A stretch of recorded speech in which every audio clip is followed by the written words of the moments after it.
I now give the floor to the distinguished representative of Pakistan to introduce an address by the head of government. Mr. President, I have the great honor to introduce a recorded statement by His Excellency Mr. Imran Khan, the Prime Minister of the Islamic Republic of Pakistan. Bismillah ar-Rahman ar-Rahim. Mr. President, I congratulate you on assuming the presidency of the 76th session of the General Assembly. I also wish to express appreciation for the significant achievements of your predecessor, Volkan Bozkır, who guided the Assembly skillfully under the difficult circumstances imposed by the COVID-19 pandemic. Mr. President, the world is facing triple challenge of the COVID-19, the accompanying economic crisis, and the threats posed by climate change. The virus does not discriminate between nations and people, nor do the catastrophes imposed by uncertain weather patterns. The common threats faced by us today not only expose the fragility of the international system, they also underscore the oneness of humanity. By the grace of Almighty Allah, Pakistan has been successful so far in containing the COVID pandemic. Our collaborated strategy of smart lockdowns helped save lives and livelihoods and kept the economy afloat. Over 15 million families survived through a social protection program of ASAS. Mr. President, climate change is one of the primary existential threats that our planet faces today. Pakistan's contribution to global emissions is negligible, yet we are among the 10 most vulnerable countries to the effects of climate change in the world. Being fully aware of our global responsibilities, we have embarked upon game-changing environmental programs, reforesting Pakistan through our 10 billion tree tsunami, preserving natural habitats, switching to renewable energy, removing pollution from our cities, and adapting to the impacts of climate change. To address the triple crisis of COVID pandemic, economic downturn, and climate emergency, we need a comprehensive strategy that should include, number one, vaccine equity. Everyone, everywhere, must be vaccinated against COVID, and as soon as possible. Two, adequate financing must be made available to developing countries. This can be ensured through comprehensive debt restructuring, expanded ODA, redistribution of unutilized SDRs, and allotment of a greater proportion of SDRs to developing countries. And finally, provision of climate finance. Three, we must adopt clear investment strategies which help alleviate poverty, promote job creation, build sustainable infrastructure, and of course, bridge the digital divide. I propose that the Secretary General convene an SDG summit in 2025 to review and accelerate implementation of sustainable development goals. Mr. President, because of the plunder of the developing world by their corrupt ruling elites, the gap between the rich and the poor countries is increasing at an alarming speed. Through this platform, I've been drawing the world's attention towards the scourge of illicit financial flows from developing countries. The Secretary General's high-level panel of financial accountability, transparency, and integrity called the Facti Panel, has calculated that a staggering $7 trillion in stolen assets are parked in financial haven destinations. This organized theft and illegal transfer of assets has profound consequences for the developing nations. It depletes their already meager resources, accentuates the levels of poverty, especially when laundered money puts pressure on the currency and leads to its devaluation. At the current rate, when the Facti Panel estimates that $1 trillion every year is taken out of the developing world, there will be a mass exodus of economic migrants towards the richer nations. What the East India Company did to India, the crooked ruling elites are doing to the developing world, plundering the wealth and transferring it to Western capitals and offshore tax havens. And Mr. President, retrieving the stolen assets from the developed countries is impossible for poor nations. The rich countries have no incentives or compulsion to return this ill-gotten wealth. And this ill-gotten wealth belongs, remember, to the masses of the developing world. I foresee in the not-too-distant future, a time will come when the rich countries will be forced to build walls to keep out economic migrants from these poor countries. I fear a few wealthy islands in the sea of poverty will also turn into a global calamity like climate change. The General Assembly must take steps meaningfully to address this deeply disturbing and morally repugnant situation, naming and shaming the haven destinations and developing a comprehensive legal framework to halt and reverse the illicit financial flows are most critical actions to stop this great economic injustice. And at a minimum, the recommendations of the Secretary General's Facti Panel should be fully implemented. Mr. President, Islamophobia is another pernicious phenomenon that we all need to collectively combat. In the aftermath of the 9/11 terrorist attacks, terrorism has been associated with Islam by some quarters. This has increased the tendency of right-wing, xenophobic and violent nationalists, extremists and terrorist groups to target Muslims. The UN Global Counterterrorism Strategy has recognized these emerging threats. We hope the Secretary General's report will focus on these new threats of terrorism posed by Islamophobes and right-wing extremists. I call on the Secretary General to convene a global dialogue on countering the rise of Islamophobia.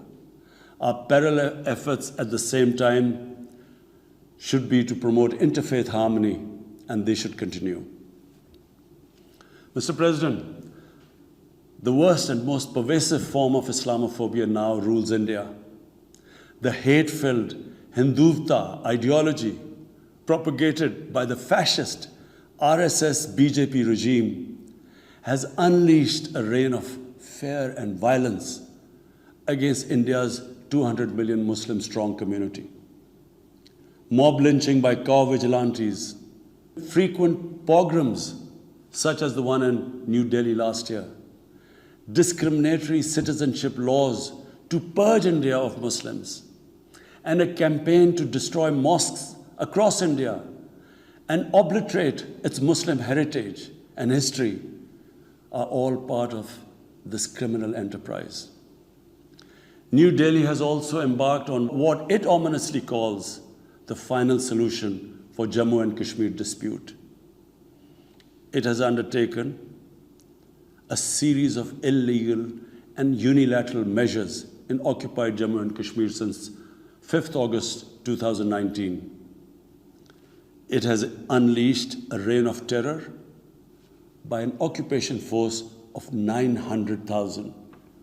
It has jailed senior Kashmiri leadership, imposed a clampdown on media and internet, violently suppressed peaceful protest, abducted 13,000 young Kashmiris and tortured hundreds of them. It has extrajudicially killed hundreds of innocent Kashmiris in fake encounters and imposed collective punishments by destroying entire neighborhoods and villages. We had unveiled a detailed dossier on gross and systematic violations of human rights by the Indian security forces in occupied Jammu and Kashmir. This repression is accompanied by illegal efforts to change the demographic structure of the occupied territory and transform it from a Muslim majority into a Muslim minority. Indian actions violate the resolutions of the United Nations Security Council on Jammu and Kashmir. They clearly prescribe, the resolutions clearly prescribe that the final disposition of the disputed territory should be decided by its people through a free and impartial plebiscite held under the UN auspices. India's action in occupied Jammu and Kashmir also violate international human rights and humanitarian laws, including the 4th Geneva Convention, and amount to war crimes and crimes against humanity. It is unfortunate, very unfortunate, that the world's approach to violations of human rights lack even-handedness and even are selective.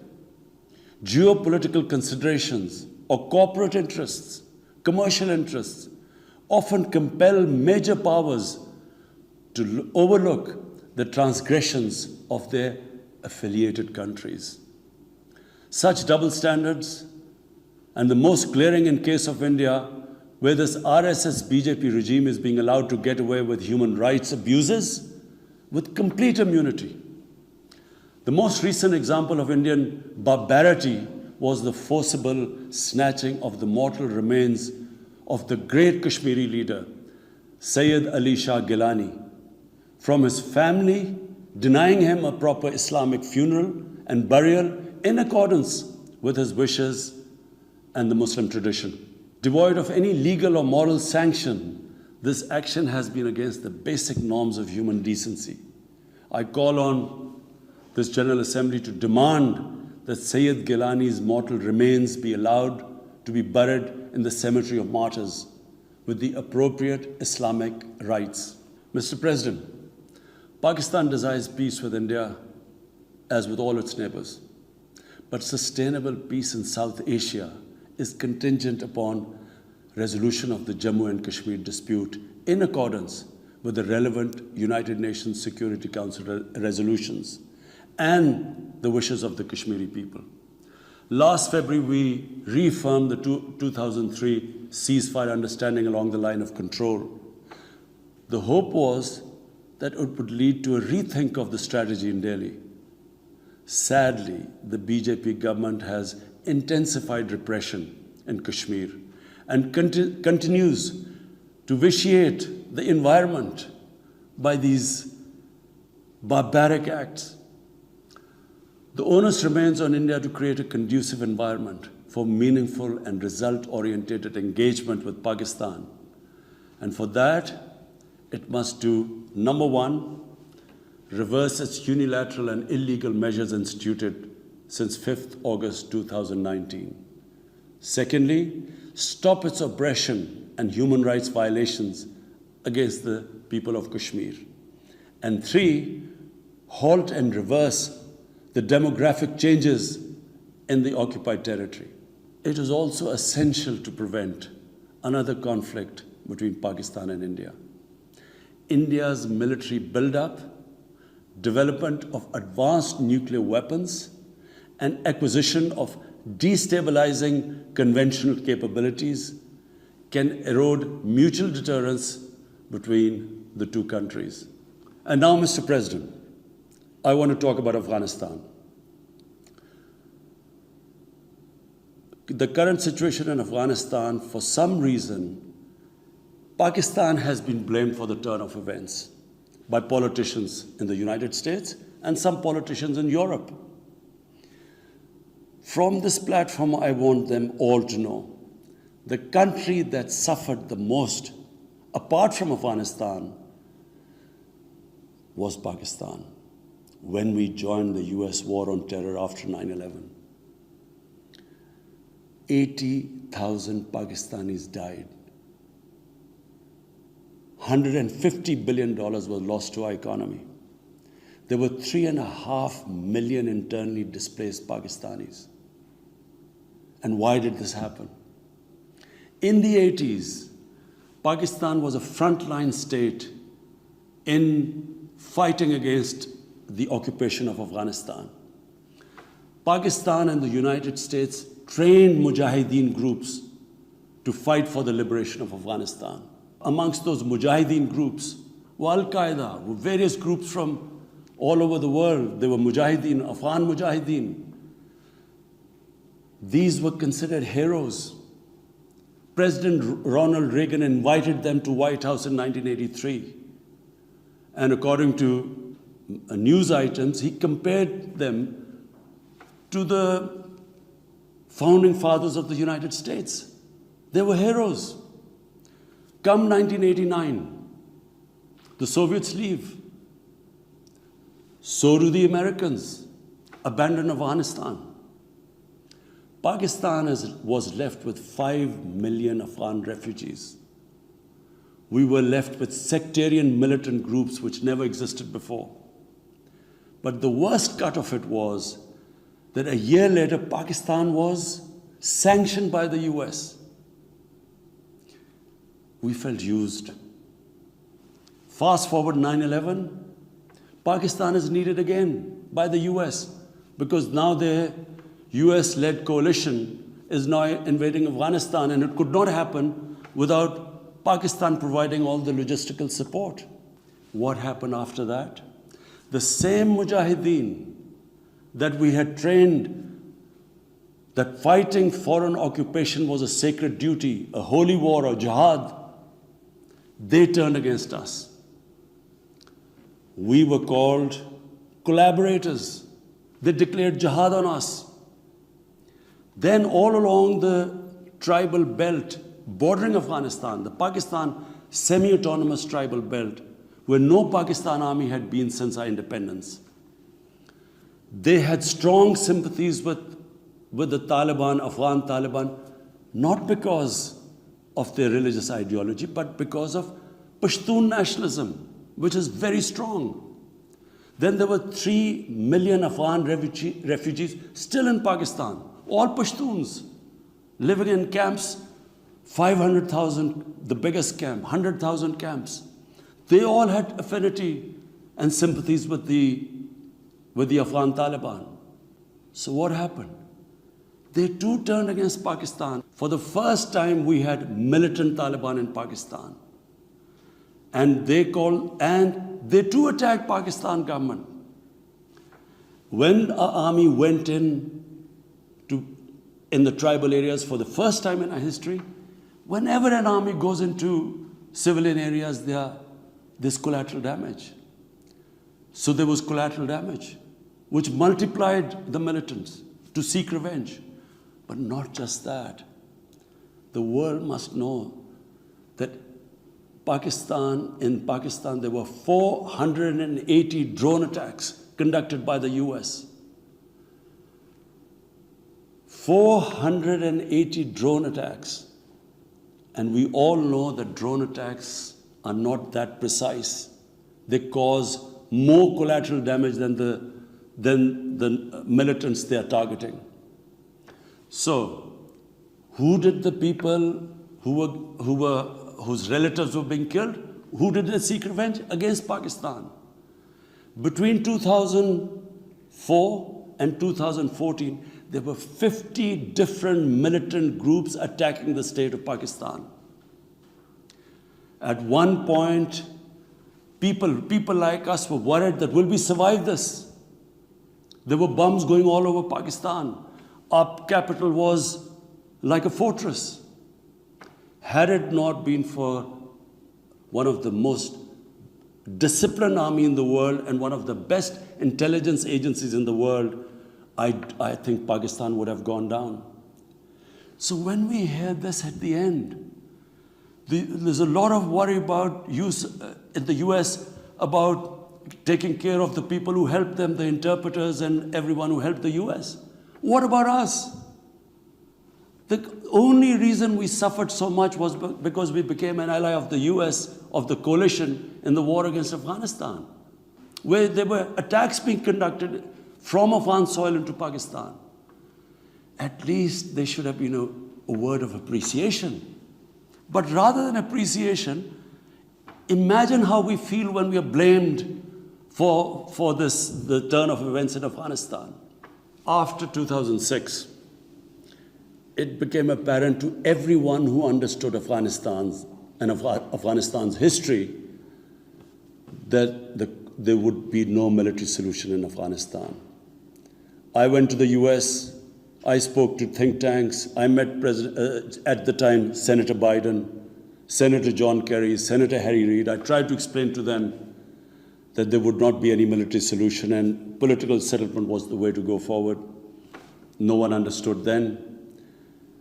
And unfortunately, in trying to force a military solution is where US went wrong. And if today,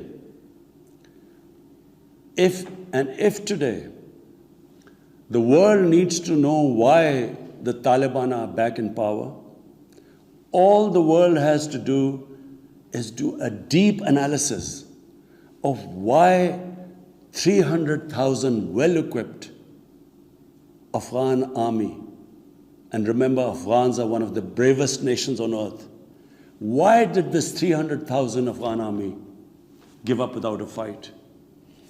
The moment a deep analysis of this is done, the world would know why the Taliban are back in power, and it's not because of Pakistan. So, Mr. President, right now, the whole world community should think, what is the way ahead?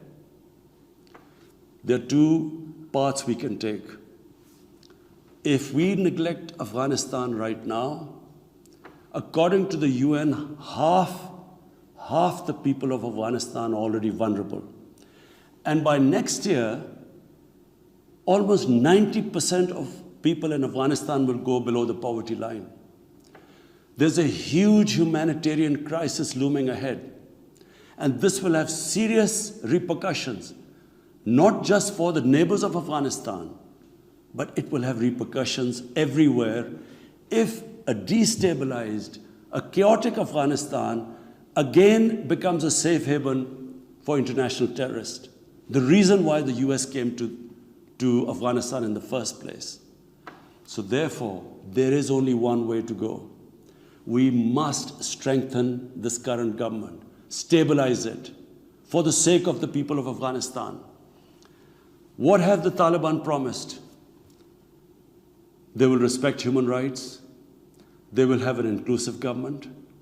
They will not allow this soil to be used by terrorists. And they have given amnesty.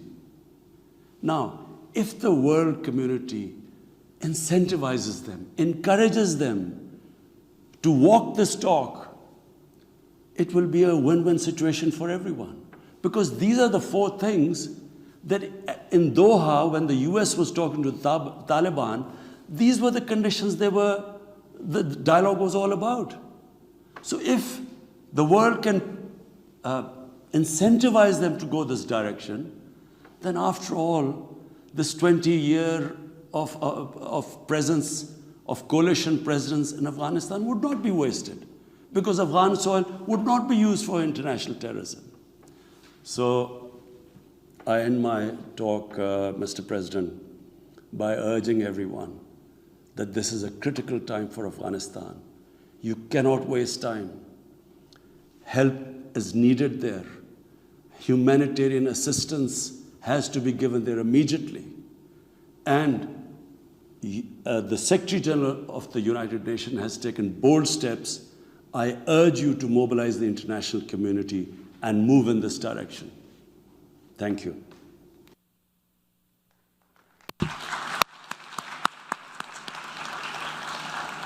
On behalf of the General Assembly, I wish to thank the Prime Minister of the Islamic Republic of Pakistan for the statement just made. The Assembly will hear an address by His Excellency Irakli Garibashvili, Prime Minister of Georgia. May I request protocol to escort His Excellency.